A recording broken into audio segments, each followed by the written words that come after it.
Okay, it's April something, I don't know, April 23rd maybe, 2016. We've thawed out and got the stuff out of the garage. We took it apart and we got the first one put together and we got it stood up, leaning and strapped against the garage. So that's a 12-foot, that's the bottom east section, 12 foot tall. So we're putting the west section together on the ground right now. We're gonna go get the tractor when we stand it up to hold it. We'll have to stand it up and hold it, and then we've got the side pieces to put bolts through, and we'll have basically the 12 foot by 10 foot wide, 12 foot high by 10 foot wide base ready. Okay, April 24th, Sunday, we got the two top sections done right there with the braces. So we're gonna put those together, and we got one bottom section there and the other bottom section up here. So the idea is to lift the bottom section up straight with the tractor and then move it up to get it up here so we can bolt everything together. We'll see how it goes.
Straps right on the way on this.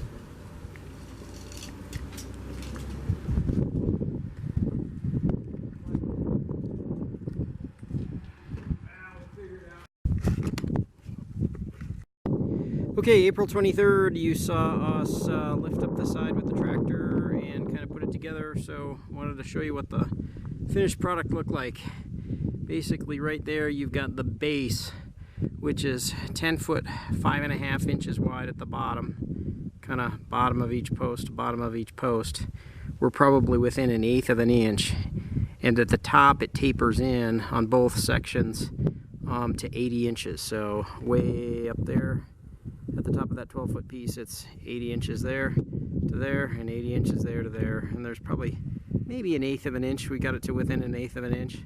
Once we got that leaned up, we had that far end there drilled already, so we bolted it and got it put together, that top bar and that bottom bar, and then we really had to put that cross brace in. And before we put the cross brace in, what we had to do is measure across. So basically when you look at this side, we just measured across from the very top outer edge of that one down to the very bottom top outer edge rather of that bottom horizontal brace. And so we did that side to side, up and down on that, and then from this one we went down as well. And so we got those to within 1/4 of an inch.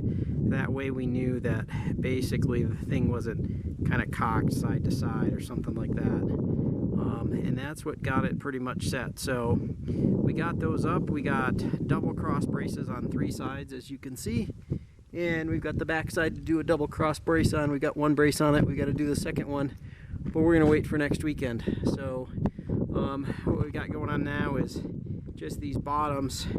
So these bottoms down here are 80 inches from outside to outside right there. And those tops are 80 inches from outside to outside. Plus or minus, like I said, about 1/8 of an inch or so.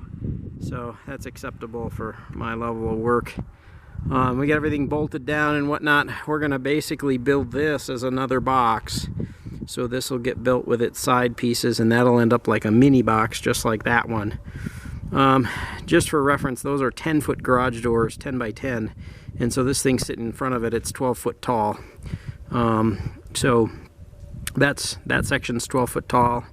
And then this section laying on the ground when we build it next weekend is going to be 12 foot tall. So when you kind of stand back and look at the whole thing, it'll probably come close to that peak of the garage right there. Be about 24 feet.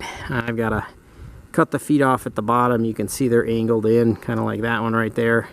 I'll use a level to square that off. And then when I lay this thing down, I'll cut it with a circular saw and just square that bottom off so it sits right. So that's it. That's the progress we made so far. That's a big piece, but it's real sturdy right now, so we're pretty happy with how it came out.